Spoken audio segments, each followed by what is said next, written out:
Hello dear student, I am doctor Sunil. मैं आपको बताने जा रहा हूं जीडीपी और बेनिफिट का क्या रिलेशन है। जीडीपी यानी कि रियल जीडीपी। अगर रियल जीडीपी बढ़ता है, रियल जीडीपी तब बढ़ता है जब किसी कंट्री का उत्पादन बढ़ता है, उसका क्वांटिटी, उसका आउटपुट बढ़ता है, क्योंकि उसका प्राइस जो है बेस प्राइस रहता है, प्राइस उसका सेम रहता है। तो उसमें जीडीपी का इंक्रीज प्रोडक्शन के बढ़ने से होता है। और जब रियल जीडीपी हमारा बढ़ता है, यानी कि क्वांटिटी के बढ़ने से हमारा जीडीपी बढ़ जाता हो, उससे लोगों का बेनिफिट होता है। कैसे लोगों का बेनिफिट होता है कि जितनी क्वांटिटी हमारी ज्यादा बनेगी, पर पर्सन के हिस्से में चीजें ज्यादा आएंगी।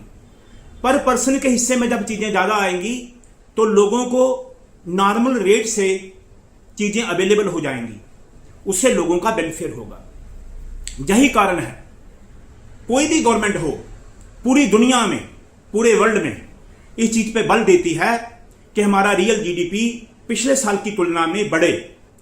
कभी ऐसा कोई गवर्नमेंट नहीं सोचती कि उसका रियल जीडीपी पिछले साल की तुलना में कम हो जाए।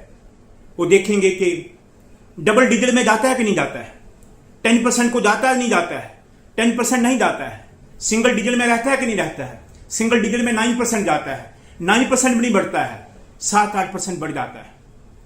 तो रियल जीडीपी के बढ़ने का मतलब हो गया कि हमारा उत्पादन, हमारी आउटपुट पिछले साल की तुलना में ज्यादा हुई। ज्यादा उत्पादन होने से ज्यादा लोगों को रोजगार मिला, ज्यादा लोगों को रोजगार मिला और पर पर्सन के हिस्से में चीजें ज्यादा आई।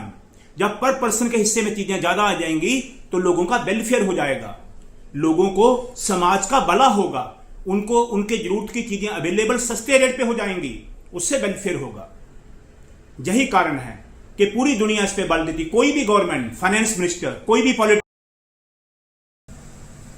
Hello dear student, I am doctor Sunil. मैं आपको बताने जा रहा हूं जीडीपी और बेनिफिट का क्या रिलेशन है। जीडीपी यानी कि रियल जीडीपी। अगर रियल जीडीपी बढ़ता है, रियल जीडीपी तब बढ़ता है जब किसी कंट्री का उत्पादन बढ़ता है, उसका क्वांटिटी, उसका आउटपुट बढ़ता है, क्योंकि उसका प्राइस जो है बेस प्राइस रहता है, प्राइस उसका सेम रहता है। तो उसमें जीडीपी का इंक्रीज प्रोडक्शन के बढ़ने से होता है। और जब रियल जीडीपी हमारा बढ़ता है, यानी कि क्वांटिटी के बढ़ने से हमारा जीडीपी बढ़ जाता हो, उससे लोगों का बेनिफिट होता है। कैसे लोगों का बेनिफिट होता है कि जितनी क्वांटिटी हमारी ज्यादा बनेगी, पर पर्सन के हिस्से में चीजें ज्यादा आएंगी। पर पर्सन के हिस्से में जब चीजें ज्यादा आएंगी तो लोगों को नॉर्मल रेट से चीजें अवेलेबल हो जाएंगी, उससे लोगों का बेनिफिट होगा। यही कारण है कोई भी गवर्नमेंट हो पूरी दुनिया